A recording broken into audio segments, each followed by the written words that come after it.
Good afternoon, everyone, and welcome to the Booker T. Washington Commemorative Commission. This is our inaugural meeting of this commission, and we would like to go ahead and get started this afternoon. And I'll call the meeting to order. My name is Mamie Locke, and I chair this commission. Madam Clerk, would you please call a roll? Senator Locke. Present. Senator Ruff. Here. Senator Eben. Here. Senator Surville. Senator Suderline.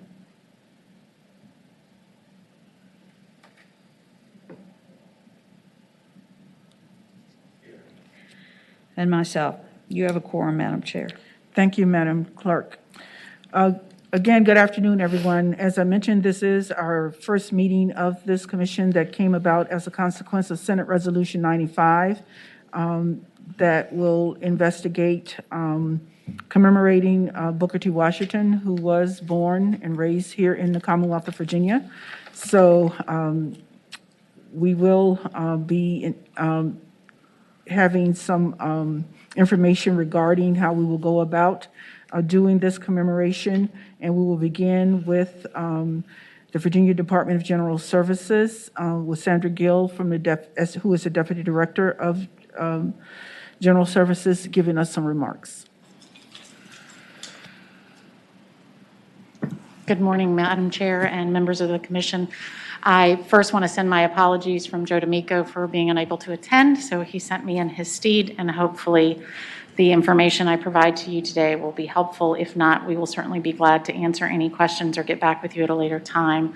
I understand our ask today was simply to talk about the request for proposal process and provide a little bit of overview on that process. Am I correct? Okay. So a request for proposals is where a procurement is conducted to award a contract to the highest ranking offerer as opposed to the low bid. This is often done when you don't have a defined specification and you have a general statement of need that describes the scope of work you're looking to achieve. It is set forth in the Virginia Public Procurement Act, and it identifies a 10-day window that these proposals would need to be open. We highly encourage a longer time frame to allow for a sufficient amount of time for those wanting to respond to your needs to have time to flesh it out. One of the things we encourage in a request for proposal is that you give some background information, a little bit about the commission, what your intent is, and what your overall desire to achieve is. With that, that kind of helps those looking to offer to know where they should focus between your background and your statement of needs. The statement of needs should contain the minimums that you're looking for. It should contain just a few of the shalls, right? The mandatory requirements, but mostly what you're trying to achieve and your objective. And then the offerer will then take that and be able to propose solutions to you. Each offerer, based on their unique experience, would approach it differently. And then you're going to be able to evaluate those proposals that come in and determine what best meets your needs, and then negotiate with those offerers to get to a successful completion that will really guide you. As you get into the weeds, and I call them the weeds because I love to live there, you're going to talk about how we get there and what your negotiations look like and how you score.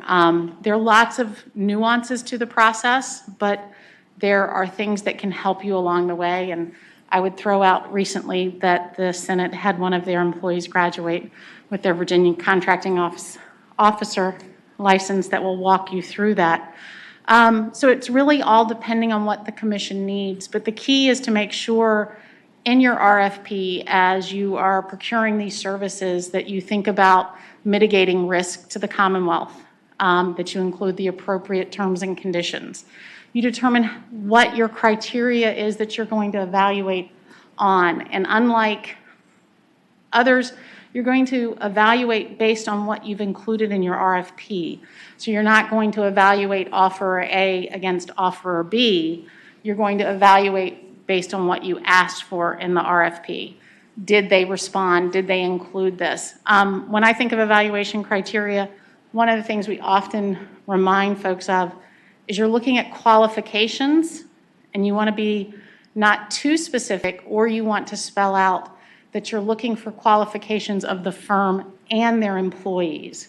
One of the things that we have found that often, especially when we're encouraging small business participation, some of your small business firms come from 40-year employees at larger firms. So when you're looking at experience, you want to make sure you're identifying that these small women and minority firms may come with employees with a lot of experience, but the firm may only be 2 years in their existence. So you want to make sure your evaluation criteria would look at that.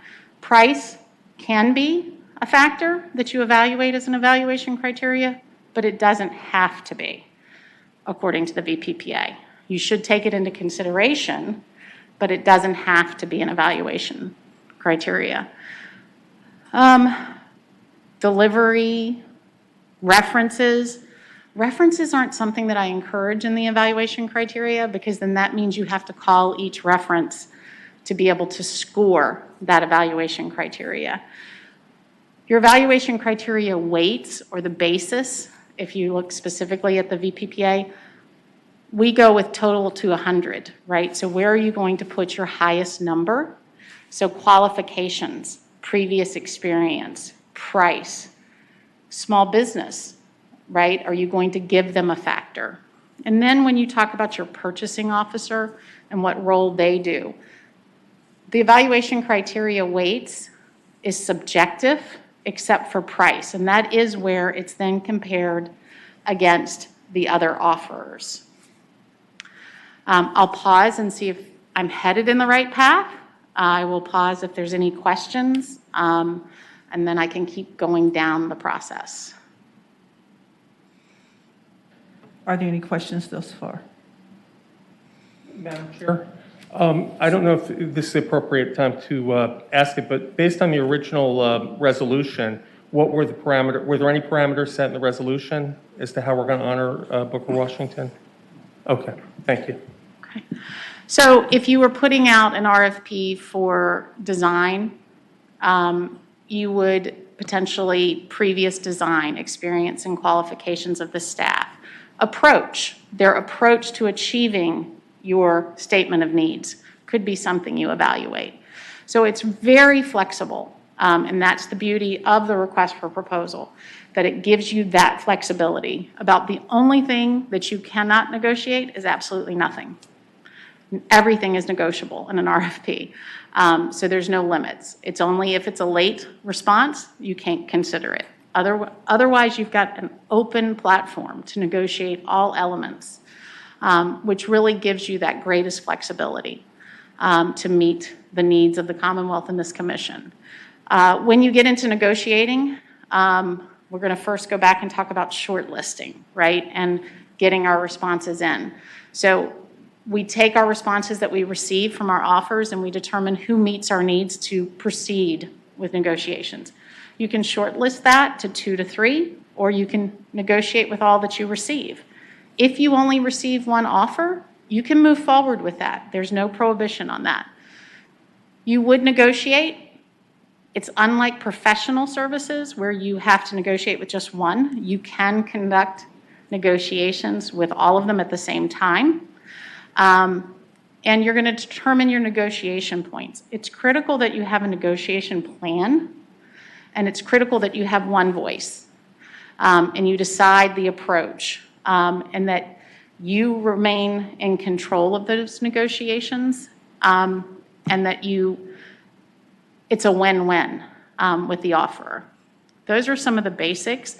Probably one that I always talk about is consensus scoring, assuming that every member of this committee is serving on this panel and is a member of this procurement.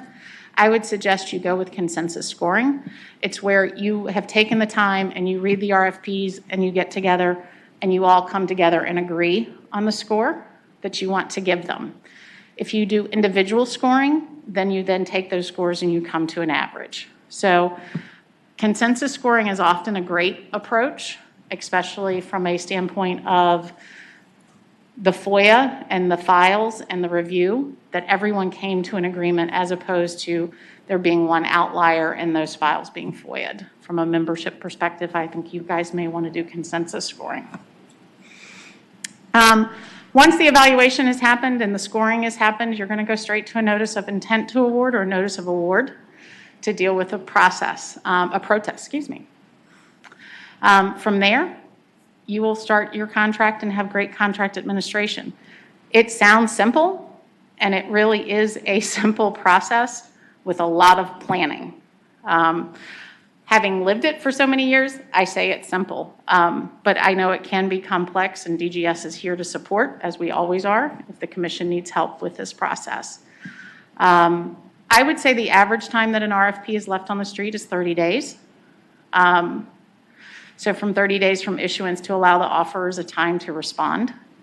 And then you need to allow for another 30 to 60 days to evaluate, negotiate, and then ultimately award. So what other questions can I answer regarding this process? If you only get one RFP, and let's say the group comes to a consensus that they really don't like that RFP, or that one, do you then open up the RFP process all over again? So it's after the close date, no ma'am. You would actually close it, no award, and go back out. And you just need to make a determination in the file that they were not qualified, and you actually don't even have to enter into negotiations if they're substantially incomplete in their response. And I would suggest if there is only one, they don't need to know that there's only one because there is no public bid opening during that time. Mm-hmm. You still negotiate even if there is only one, and you do move forward with them. Other questions?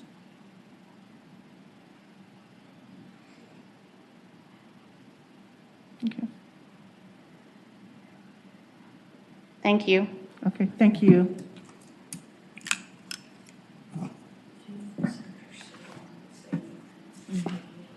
Is he on? Senator Suderline, are you on?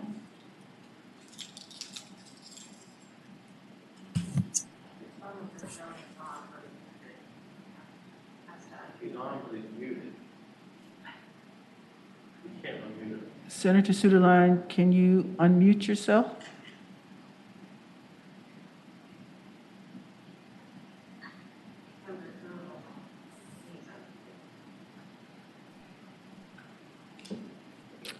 Okay. Then we will go to an overview for the monument by Susan Shard, Clerk of the Senate. Thank you, Madam Chair. I am here today just to give you some ideas of what might go wrong with this process. Sorry. The Women's Monument was the latest monument to go up on Capitol Square. And that was started by a group of women here in Richmond who wanted to do something historic to celebrate women of the Commonwealth. What we didn't know is they had already gone out and started interviewing artists and coming up with their own design and didn't understand why we had to go through the procurement process.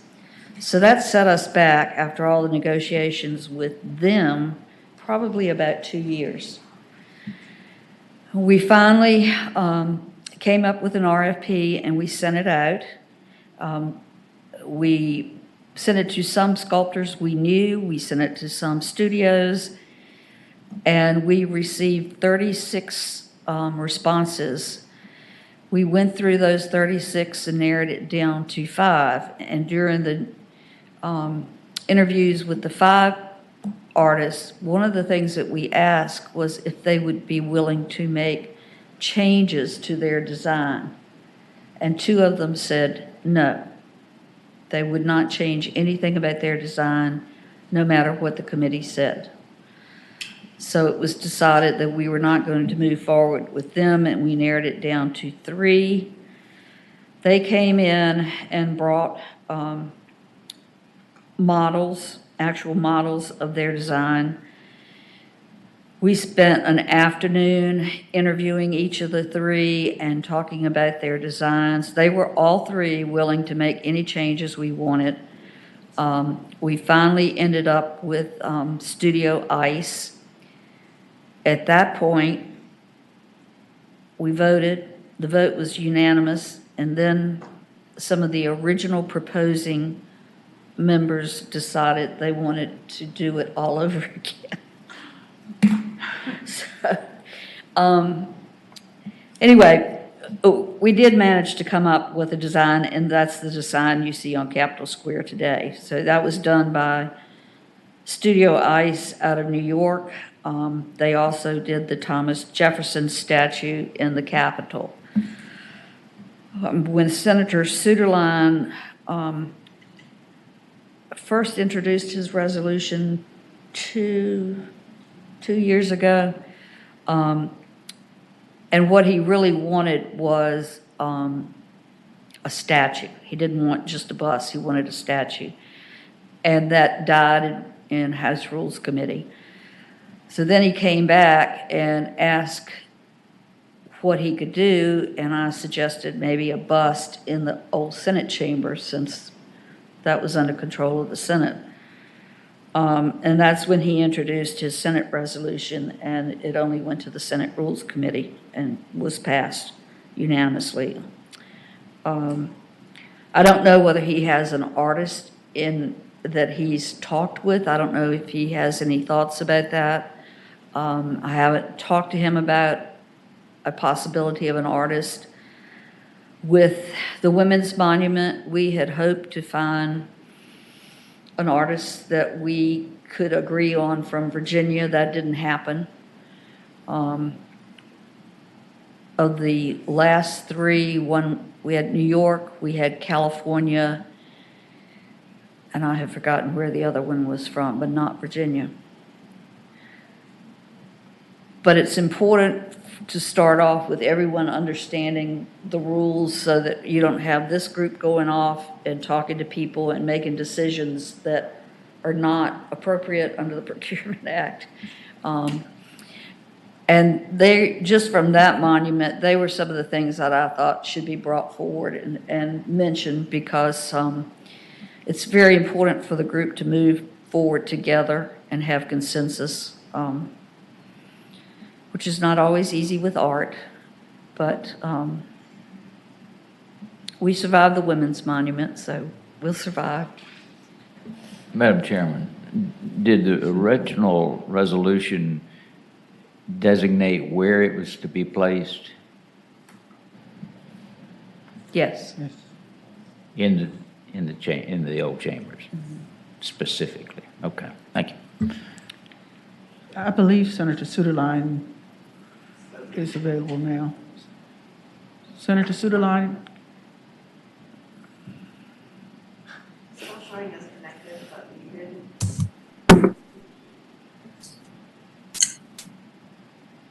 Cerebell's here. We didn't ask for you. But welcome. Happy to be here with my head on the screen. And I love the mountains.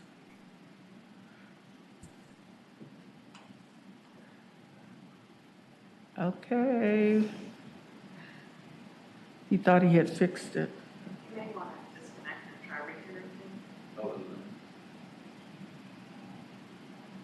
Because I know he's been working on this for a while, so.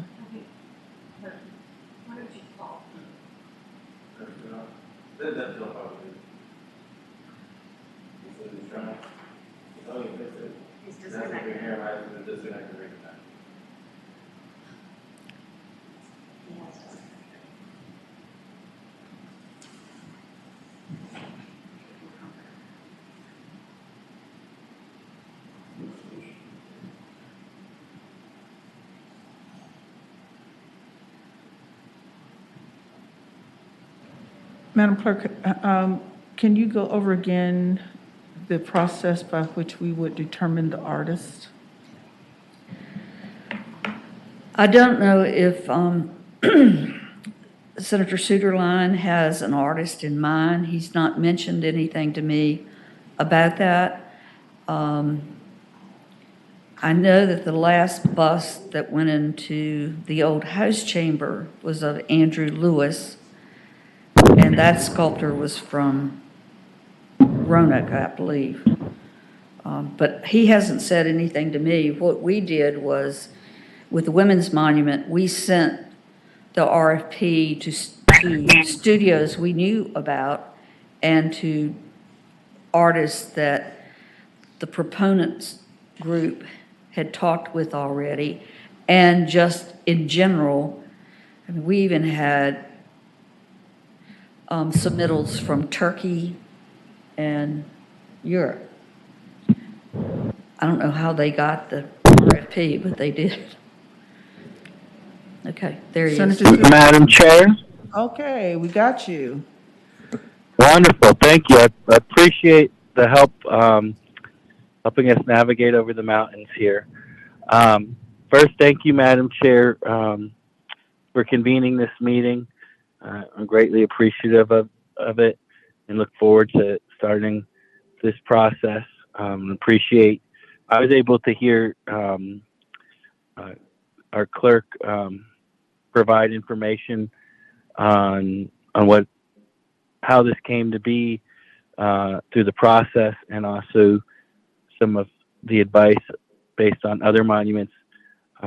What I would very much like us to have is the best bust that we can have depicting Booker T. Washington as he looked in his age as when he came to such national prominence, so that when folks visit our Capitol and they walk by George Washington, they clearly know that's George Washington. And I want it to be done in the classical style, so that when they see Booker T. Washington, they say that's Booker T. Washington, and the Commonwealth claim our pride and heritage of Booker T. Washington as a Virginian. And I want everyone that comes to the Virginia Capitol to understand his contributions as an American, but also as a Virginian. And so that's my greatest view in what it should look like. I don't want to suggest that I know exactly who the artist should be. I defer to the process, and I'm sure that when they offered their proposals, I'll have strong opinions on that. But what informs me and will inform those opinions the most is wanting something that shows Booker T. Washington as when he's most recognizable to most people. The photographs I think that would be a great starting point is just after the turn of the 20th century, when he's visiting with President Roosevelt regularly, and specifically and so famously dining with the president at the White House. So that's sort of my view of it, and it's just the goal is very simple, and showing our appreciation for Booker T. Washington's contributions as a Virginian, claiming him. He's known so much as a national figure, but I very much want everyone to understand that he's a Virginian, and I appreciate everything that you've done to help bring this about, and look forward to the process of generating the revenue so we can make this happen as soon as possible. Thank you, Senator Suderline. On the issue of revenue, how do we begin that process?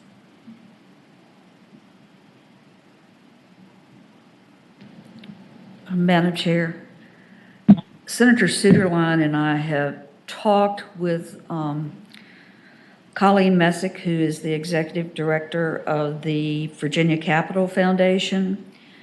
The Capitol Foundation has served as fiscal officer for the Indian Tribute, the Women's Monument, and the Emancipation Monument that was recently unveiled. They are also willing to serve as the fiscal agent for this, so that would be the place the money would be sent. And then what we did on the Women's Monument, we all went out and solicited people and companies, corporations to make contributions. Colleen and I went all over the state of Virginia, even to a family reunion, asking for contributions from people associated with, as descendants of the women who are portrayed on the Women's Monument.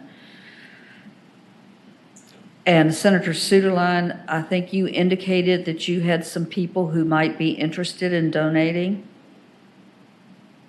Yes, and I would like to, once I know, can tell them where to send the check, I'd very much like to start that and solicit actively those contributions. But I have heard from folks from a variety of sources that are interested in helping bring this piece to fruition at the Capitol.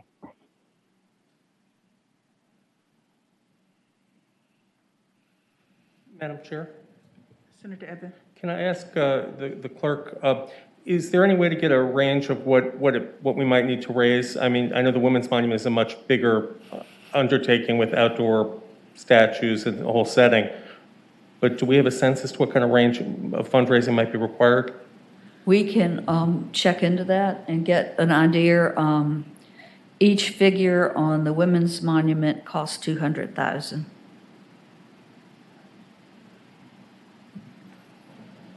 Madam Chairman, Senator to follow up on that question, do you know what the Andrew Lewis cost? And when was that? That was, Madam Chair, Delegate Morgan Griffith. And I don't have any idea how much it costs, and I'm not sure, excuse me, that the House still has those records, but I can check with Suzette Denslow and see. That would be more comparable. Yes, and the other thing is to decide what type of material you want the bust to be comprised of, whether you want bronze. Andrew Lewis, I think, is clay. So that's another thing that the committee needs to discuss. And I know the Senate had in the resolution the old Senate chamber, and I know there's a lot of discussion ongoing about artifacts in the Capitol. Right now, the old House chamber, which was originally designated as a museum, still has various busts in there of like Sam Houston, people who were related to Virginia, Andrew Lewis. I didn't know if they would change their mind, but as I came into the Bank Street entrance, and you'll notice when you go in, there is a full life-size statue of Henry Clay. He used to be in Capitol Square in a gazebo, and then he suffered a lot of damage from the weather, and he was restored, and then he was in the library, and then when the Capitol was completed, the decision was made to put him at the entrance. On the other side of the entrance is a bust of George Washington. If you divide the Capitol right down the middle, the Senate side is a bust of George Washington, which is on loan. We don't own it. It's on loan, and we have the Houdon statue of Washington. I don't know if that if y'all would want to discuss that, look at that, returning Washington's bust to the family that owns it, and maybe, I don't know if there's any talk about keeping Henry Clay where he is. He was from Virginia, and that's why we have the statue of him. And I would say Booker T. Washington is somewhat the same category.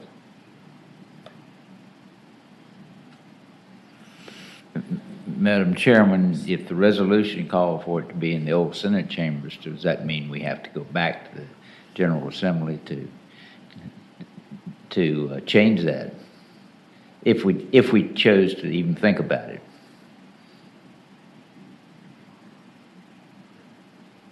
Because the resolution says the old Senate chamber. Madam Chair. Yes, Senator Sutherland. Thank you, Madam Chair. If I was able to have it exactly the way I wanted when we first had this, I would have liked to have a statue outside. I understand physical space limitations, and I think the clerk did a good job explaining why we moved to the bust strategy. Because the most important thing is that Booker T. Washington be honored in Capitol Square, and that visitors to our Capitol see that and can appreciate him as a Virginian and his contributions in light of him being a Virginian.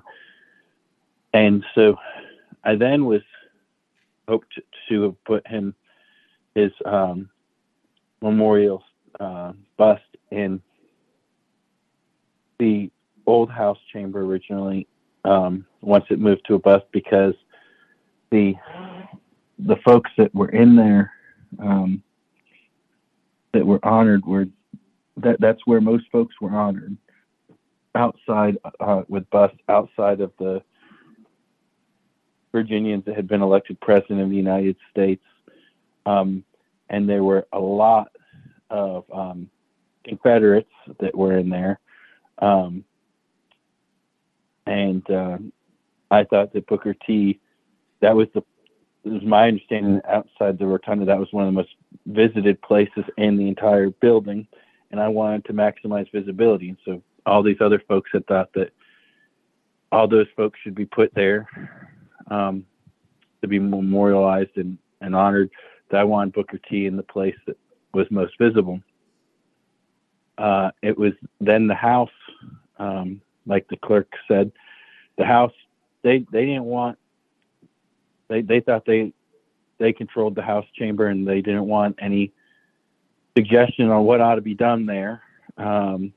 And so that's when we put forward the resolution in the Senate chamber. I just want the most visible place we can get Booker T. Washington's bust in the Capitol. I think what's most important is that we work for the creation of that bust, between doing things like raising the revenue and going through the process as described by the folks from the department and our clerk. And if later it's determined, we want to put the bust in the House chamber or the Senate chamber, either way, that's a secondary thing that I have preference on getting the most visibility, but I just want to get the ball advanced to making it happen. Period. That's just my perspective. Madam Clerk, who determines, like Henry Clay, who made the decision where he was placed, where that statue was placed?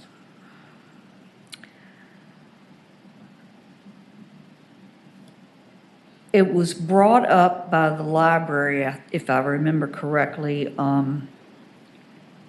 They wanted to know if we would like him to be in the Capitol since he was a Virginian, and they really didn't have anywhere to display him. I think the decision may have been made, the final decision on that may have been made by Speaker Howe. I was not involved in the discussion about where to place him. I was involved in the discussion about whether we would find or could find a place for him in the Capitol. The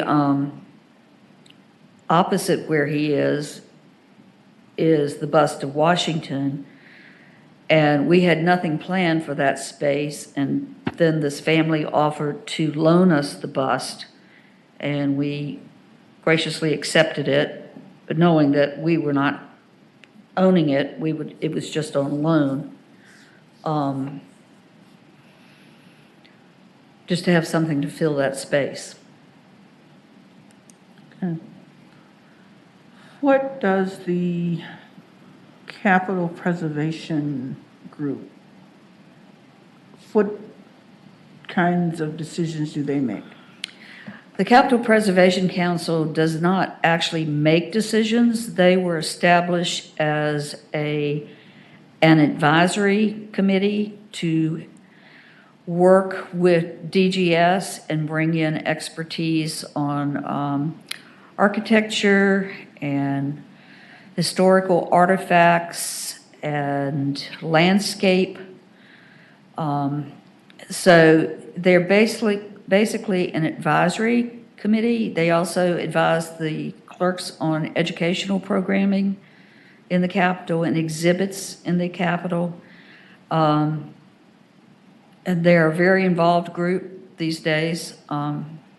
And they want to be involved. They're very interested in the Capitol and want people to hear the story of the Capitol and the events that have taken place there. So they would be there if you wanted to ask the experts on art on that committee who they would suggest receiving an RFP on this, or where they would recommend putting it. As you know, it's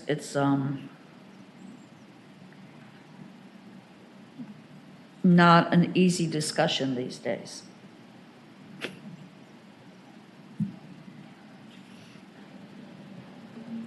Okay, I think at this point, since the resolution does say for now the old Senate chamber, that would be the location until such time as we actually move forward with getting the process moving with the bust. Madam Senator Chairman, Ruff. since we're so close to session, would it not be a option to allow Senator Sutherland to offer an amended resolution to allow us more flexibility in where it ends up going? I feel a little uncomfortable trying to make plans and raise money and saying we don't know where it's going, or it's going one place and it turns out that something changes at a later date. But I think right now it's very specific where it's going. Exactly. And if we're going to start the process of fundraising, we can say definitively that we're raising money for a bust of to honor Booker T. Washington that will be placed in the old Senate chamber. Is that what you're telling people, Senator Suderline? Do we lose him again? Madam Chair, Yes. I'm having a little trouble here. I heard Senator Ruff, but I was not able to hear. I heard his concern, but I did not hear your question. As you are asking people about fundraising, are you saying that we're raising money to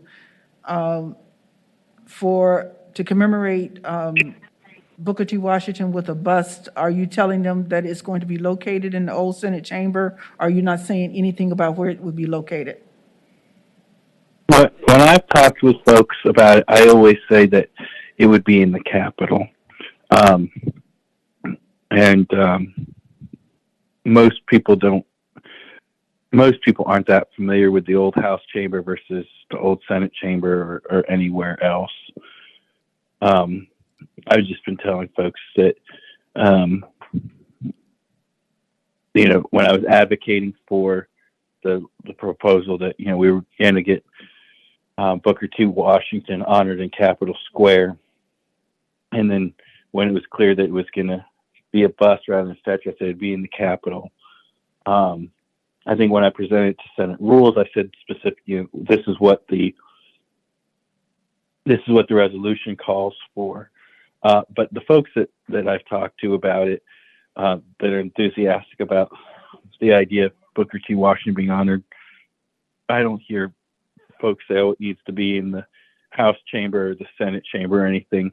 There's been some folks that before the speaker made the moves that she did with the old House chamber, I had some people that said, that would be good having Booker T. Washington in the old House chamber where there's so many, at that point in time, so many Confederate leaders recognized as that, Booker T. Washington, his national prominence is about 30 years after the Civil War, and he's such an icon for several things, education and whatnot, but primarily for civil rights, and that would show the continuation of Virginia. And I did have some people say that. I tried to make that argument to the House also, that I thought the most logical place, because where we honor with bust is generally the old House chamber. They didn't like the idea of someone suggesting something, I think is the bottom line. And so then the old Senate chamber. But the folks that they're talking about, wanting to support it, they're just enthusiastic about Booker T. Washington being recognized. I don't think that it's as critical to them. So I think that I'm happy to tell anyone that, continue saying that Booker T. This is for a bust that would honor Booker T. Washington. And I want to be us to be in the situation so I can tell folks, we're trying to put together funds to honor Booker T. Washington at the Capitol. A bust is going, and I think that, once we get down the line and we have the specifics, but I just don't want to lose any of the folks that, because it's been going for a few years now. I don't want to lose any of the folks that, were excited about it. I'd like to get the train moving us forward as quickly as possible, so we can generate that. And if some people say they want to wait until they know more about the project, that's fine. But I'd like the people that are interested in just honoring Booker T, I'd like to give them the opportunity to do it. And I'd love to have it set before we go into, and we're going to head into a transition. We're going to head into a new administration, a new term, and everything else. I would just like it to get started, yesterday's basically, because there's always going to be something coming up in my mind. So do you want to change this resolution to say in the Capitol instead of in the old Senate chamber?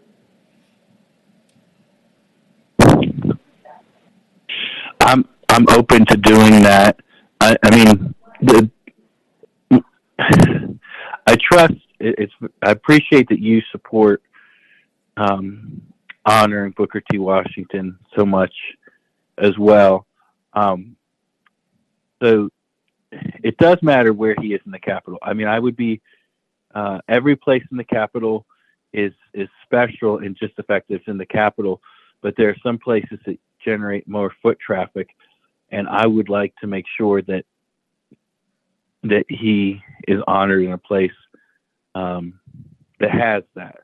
And I think the most practical place to do that is on the floor that has the two chambers meeting places on it, in either the old House chamber or the old Senate chamber. So I defer to advice and judgment of others and what to do that. But that's where I stand on it. Okay, I think we have some time between now and session to make that decision. We're down to public comment, and we have no one registered for public comment. So in terms of directions to staff, we need to move forward with the process for soliciting funds, and where those funds will have to go. So we will have to have the, where are we sending the money?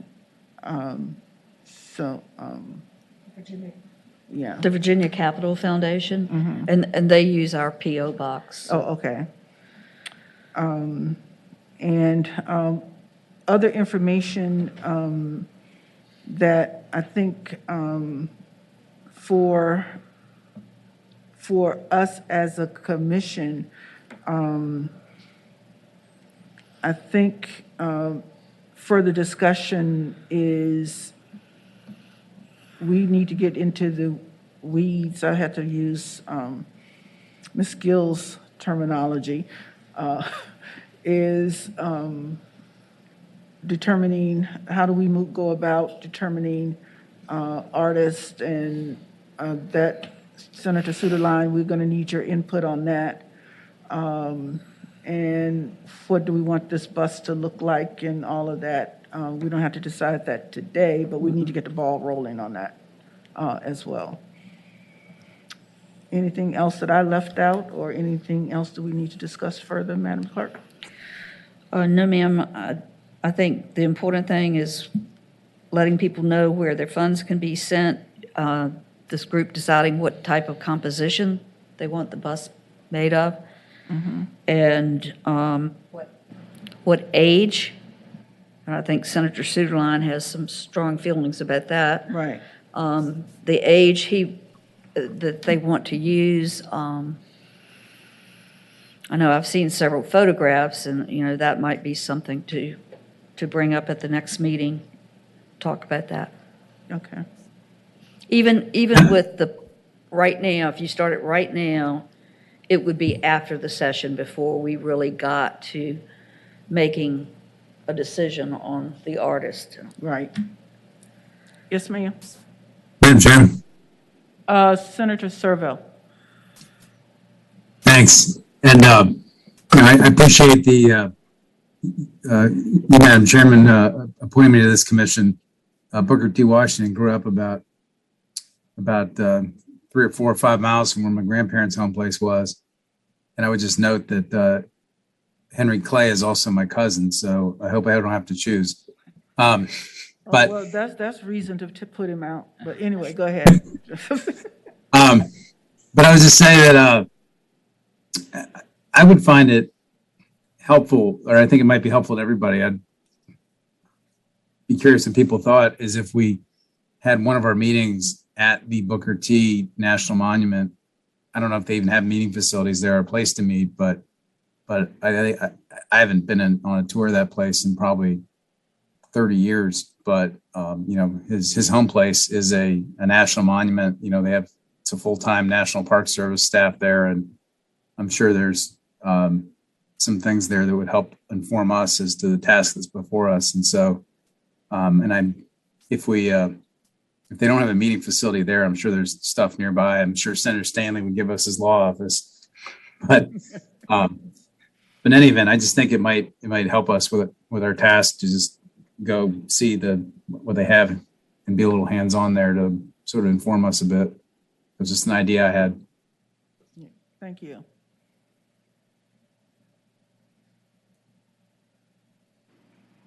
It's also an idea to visit the school from which you graduated, which has a big. I thought you might suggest that, Madam Chair.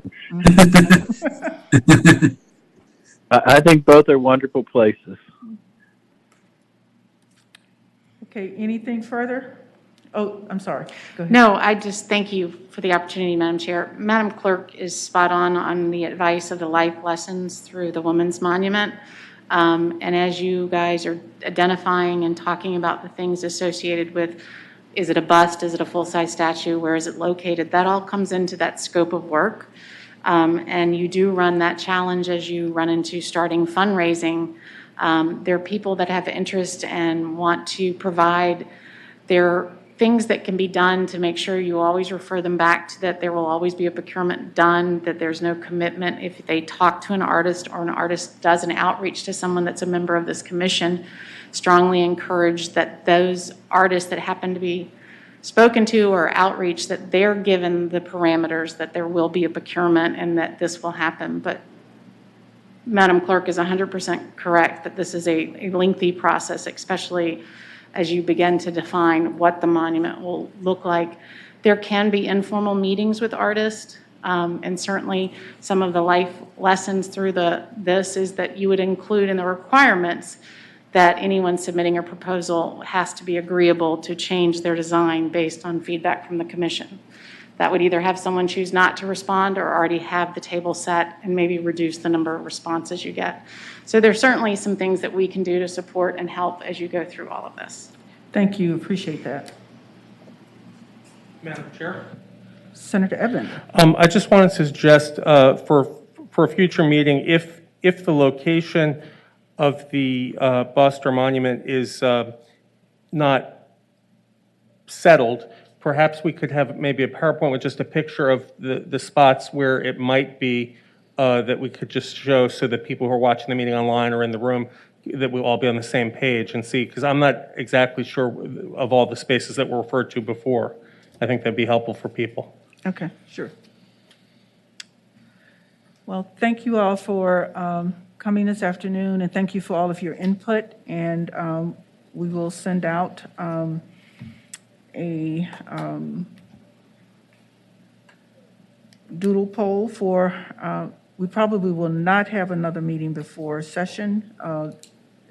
Next meeting will probably be after session. And so we can get started on this very important work of commemorating and honoring Booker T. Washington. So thank you for coming to this meeting. I appreciate it. So we will be adjourned. Thank you.